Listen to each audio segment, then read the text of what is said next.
헌법 84조는 대통령이 재직 중에는 형사상 소출을 받지 않는다고 규정하므로 이를 무시하고 재판을 진행하는 행위는 헌법 조항 자체를 훼손하는 위헌적 행위에 해당할 여지가 크다. 또한 형사소송법이 재판 정지를 규정하는 이상 재판을 계속하면 절차법상의 위법이 되며 피고인 권리를 침해하게 된다.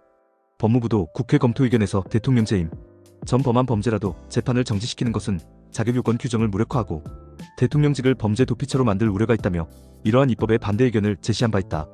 학계에서도 대통령 재임 중 형사소추의 범위를 좁게 해석할수록 특권 남용과 권력 집중 문제를 야기할 수 있으므로 불소추 특권은 가능한 한 제한적으로 적용해야 한다는 지적이 나온다. 국내 판례나 사례는 아직 미비하다. 헌법재판소는 대통령 불소추 조항에 대한 직접적 판례를 남기지 않았다.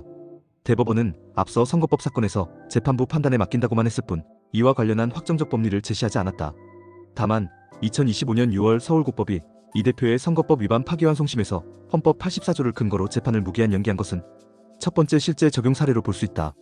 이 재판부는 헌법 조항에 진행 중인 형사재판도 포함된다고 판단했다.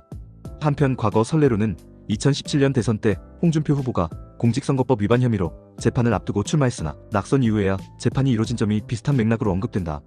해외 사례를 보면 대체로 선거로 뽑힌 국가원 수의 재직 중 기소를 금지하거나 엄격히 제한하는 추세이다.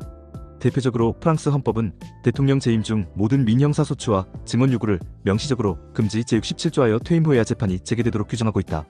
미국은 헌법상 명문화된 면책은 없으나 법무부는 재직 중 대통령 기소를 위헌으로 보는 입장을 유지해왔고 대법원 판례 트럼프 비 유나이티드 스테이츠 등도 재직 중 대통령의 공식권한 수행 행위에 대해 사실상의 면책을 인정한다.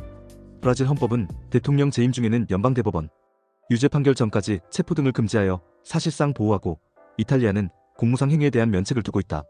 이러한 해외 사례와 마찬가지로 우리나라에서도 현행 헌법 법률 체계 하에서는 현직 대통령에 대한 형사소추는 원칙적으로 허용되지 않으며 유사 논란이 일었던 외국의 판례나 제도 역시 재임 중 형사소추를 면제하고 퇴임 후에는 정상적으로 심판을 받도록 하는 방향이다.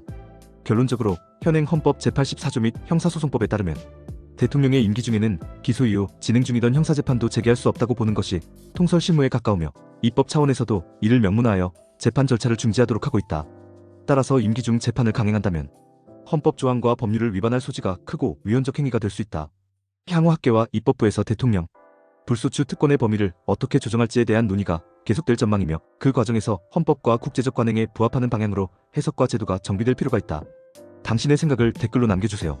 영상이 도움되셨다면 구독과 좋아요